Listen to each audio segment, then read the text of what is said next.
Boa tarde, meus queridos. Eu espero que vocês estejam aproveitando esses dias para estudar. Eu acho que vocês estão estudando, tá? E é o seguinte, né? Lembre-se que vocês não estão de férias, tá? E aproveitem também para vocês conscientizar os seus familiares, né? Nessa situação que estamos vivendo hoje, situação que muitas pessoas ainda não estão acreditando, né, em tudo que está acontecendo, estão negligenciando muito.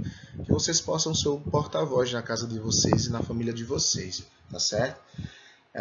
Essa situação está deixando a nossa sociedade numa situação totalmente horrível, tá certo? Mas vamos para o que nos interessa. Pois bem, a nossa aula de hoje está no livro de História 2, tá? É a aula 5, que tem como tema a formação territorial brasileira, uma abordagem histórica.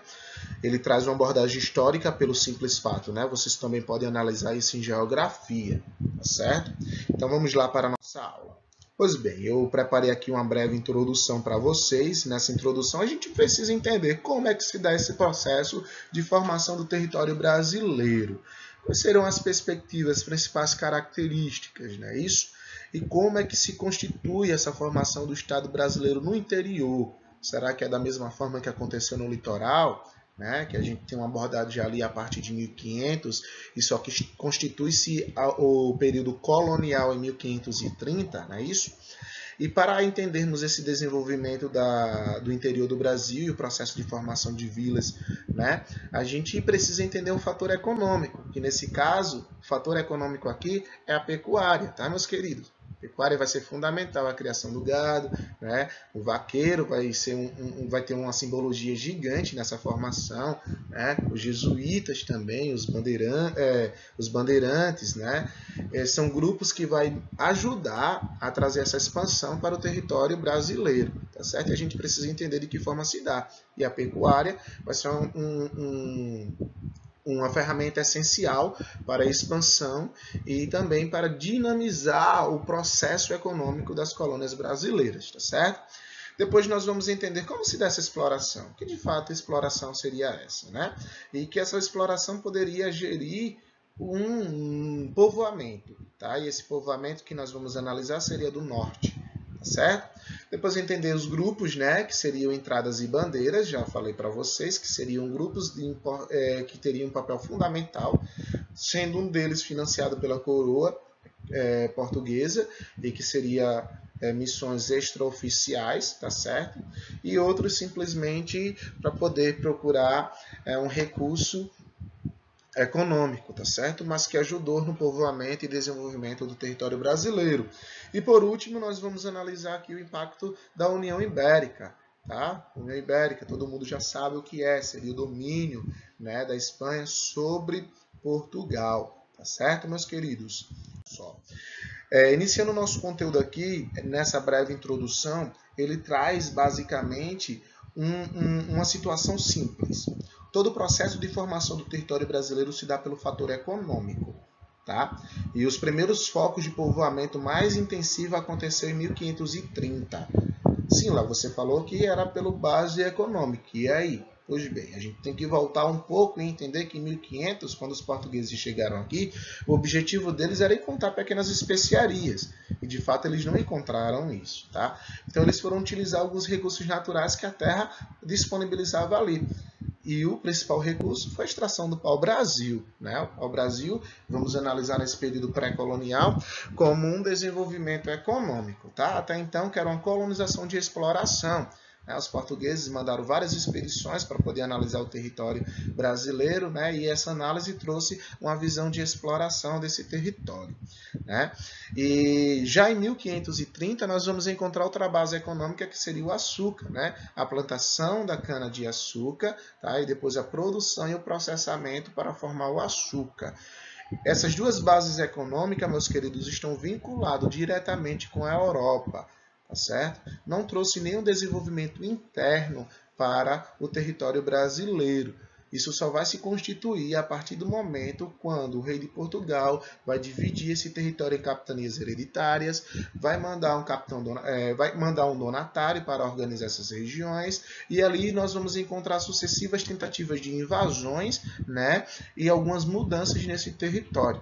nada em si que pudesse ali, né, trazer esse grande desenvolvimento da formação do território brasileiro. Tá?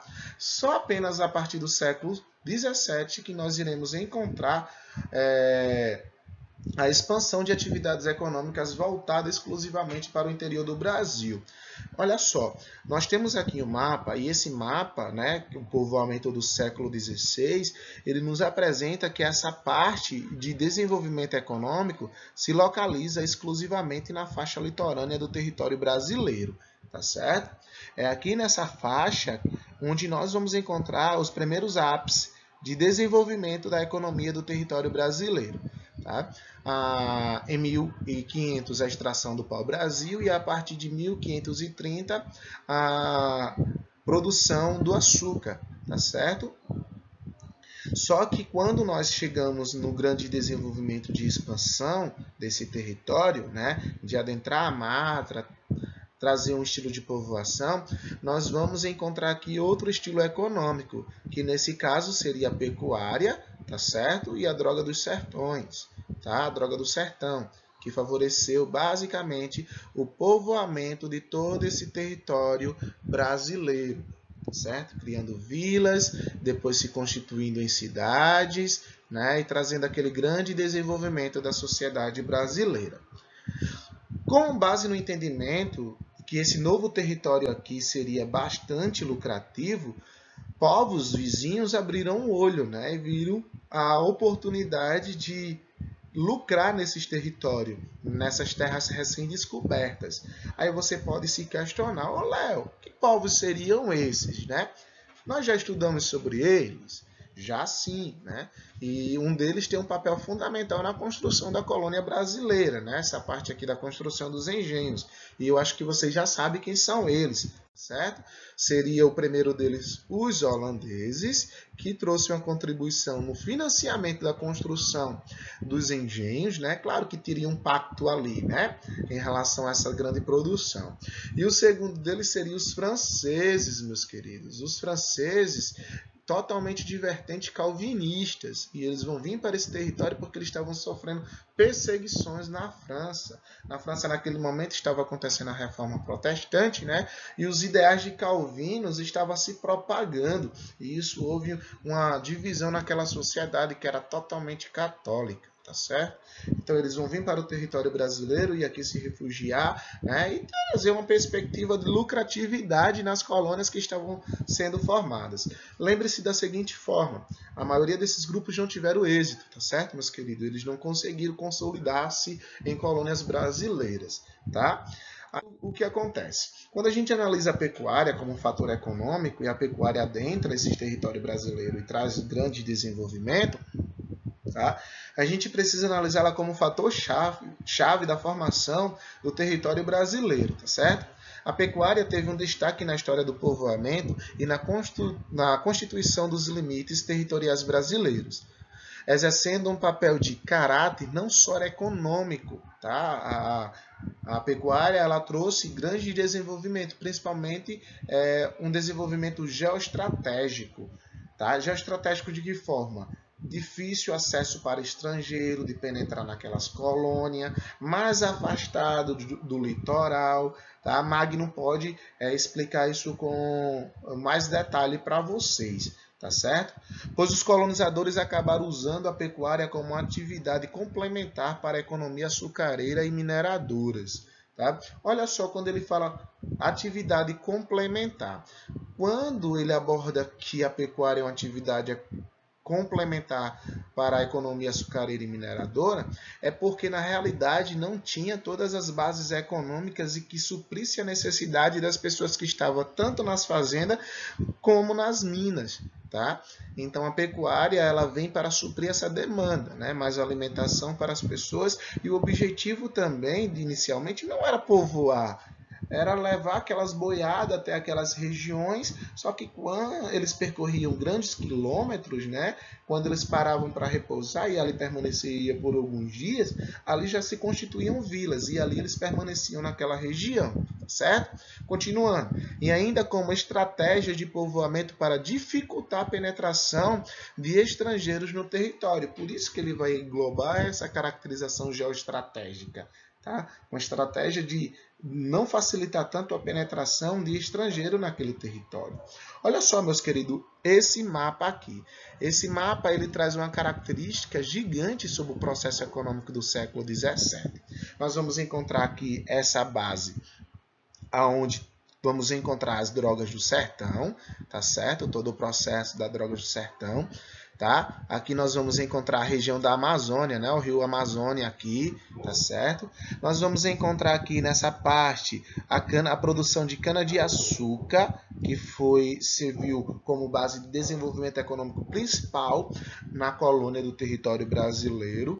Essas setas aqui seria a expansão da pecuária para todo o território brasileiro, tá certo? E aqui nessa parte lilás é toda a região onde a pecuária ela se consolidou, tá? E aqui, né, mais um pouco para dentro do território brasileiro, nós vamos encontrar a mineração. Todo esse processo aqui como base econômica da colônia brasileira, né? Nós vamos encontrar base econômica inicialmente o açúcar, né? Nós iremos encontrar a mineração, minério, nós iremos encontrar a pecuária e também nós iremos caracterizar drogas do sertão, certo? A base econômica. Lembra que em sala eu falei para vocês sobre a base econômica do período pré-colonial? Vamos lá. Período pré-colonial, nós vamos encontrar o escambo, nós vamos encontrar a extração do Brasil e nós vamos encontrar ali a mão de obra escrava indígena, tá certo? Porque o recurso econômico era voltado para Portugal naquele momento, tá? Para a Europa, tá certo? Voltando aqui para a pecuária, nós precisamos entender que ela se desenvolveu para dinamizar as atividades dos engenhos, dando um importante suporte, fosse como fosse a motriz, para dar movimento, velocidade na agregação do desenvolvimento econômico dessa sociedade, ainda como fornecedora do sustento alimentar de várias regiões, né, que não estava nessa parte do litoral brasileiro, tá certo? Logo, essa atividade ganhava o interior, seguindo o curso dos rios. Olha só, essa questão dos rios é fundamental. A gente analisa a importância dos rios quando estudamos as primeiras civilizações, né? Aquelas civilizações fluviais, né? Que chamamos também de crescente fértil. Tá? E podemos caracterizar aqui também nessa visão, porque a maioria das vilas foram constituídas próxima dos rios, tá certo? O gado, né, como um principal objeto de análise sobre a pecuária, era criado solto, né, o que também intensificou a interiorização da colônia, né? Essa questão do gado é fundamental porque a gente analisa essa questão do gado é fundamental porque a gente analisa basicamente o desenvolvimento dele nessa civilização, né? nessa composição do interior do Brasil, né? A contribuição dele tanto como alimento para determinadas colônias, né? E como um produto fundamental que a sociedade vai utilizar, né? Tudo que o gado poderia produzir, tá certo?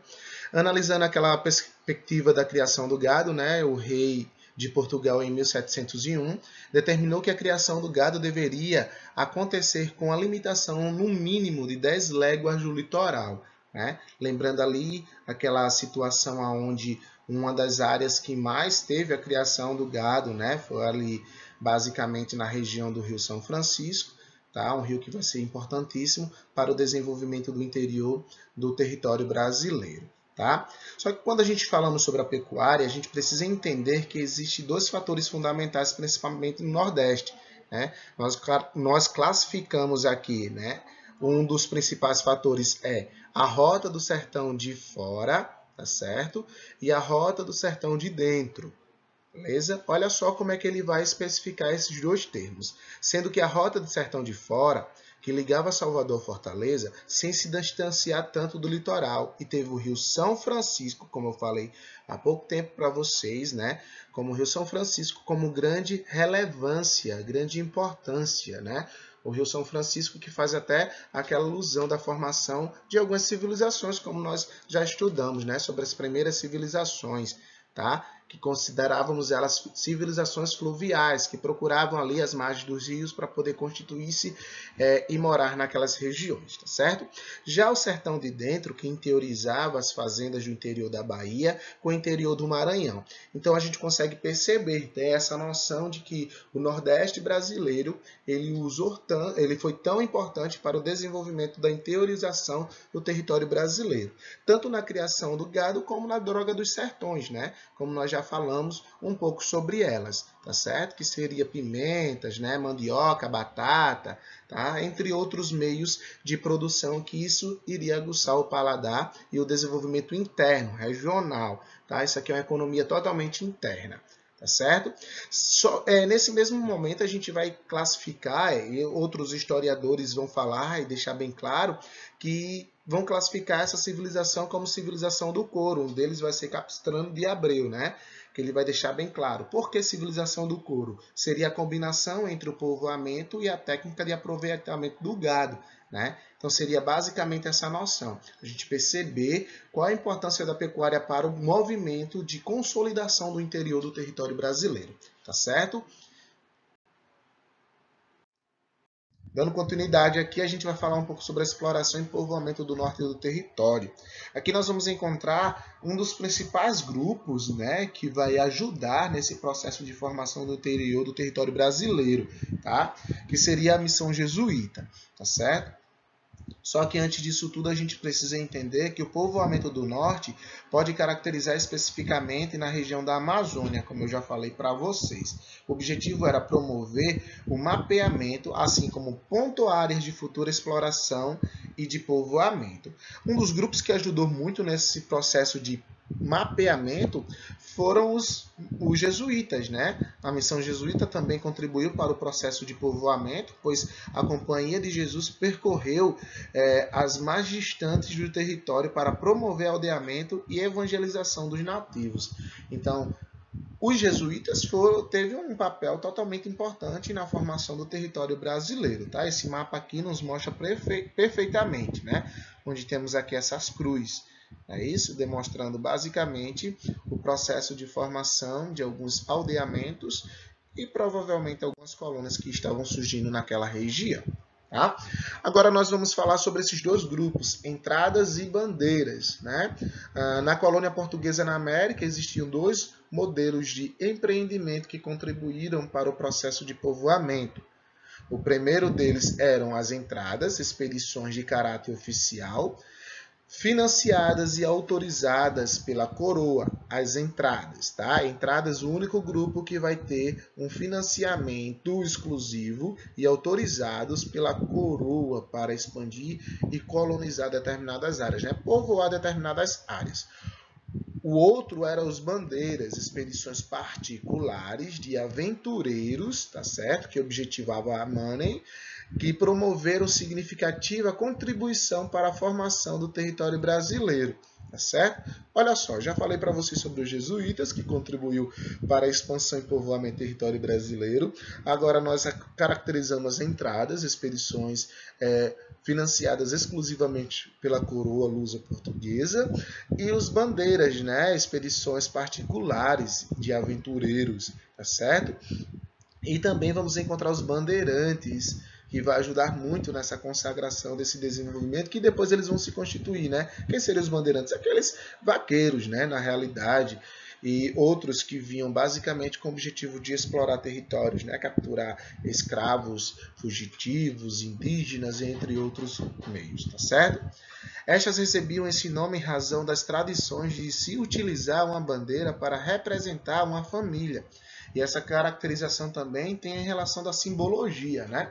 Se a nossa viagem para Recife der certo, vocês vão ver como em Recife a gente consegue perceber impregnado na cultura, né, colonial lá, as casas com simbologias daquele tempo, bandeiras, né, símbolos que viessem representar brasões, né, como as pessoas falam em relação a isso. Tá? Só que nesse mesmo momento a gente vai encontrar algumas resistências, principalmente de quilombos, tá certo? Nós vamos encontrar o quilombo de Palmares, tá certo? Que resistiu mais de 100 anos às tentativas de invasões e de tentar desmembrar esse determinado grupo. Por último, meus queridos, a gente vai analisar aqui as questões sobre o impacto da União Ibérica, certo? É o seguinte, né? Como nós sabemos, a União Ibérica foi um domínio da Espanha sobre Portugal durante o período de 1580 e isso vai até 1640, tá certo? Nós conseguimos ter essa percepção, né, em relação à estrutura como estava, né, a Espanha e como estava Portugal naquele momento, tá certo? Nós vamos encontrar personagens emblemáticos nessa situação, né? Vamos pegar Dom Sebastião de Portugal, vamos pegar Felipe II da Espanha, tá certo?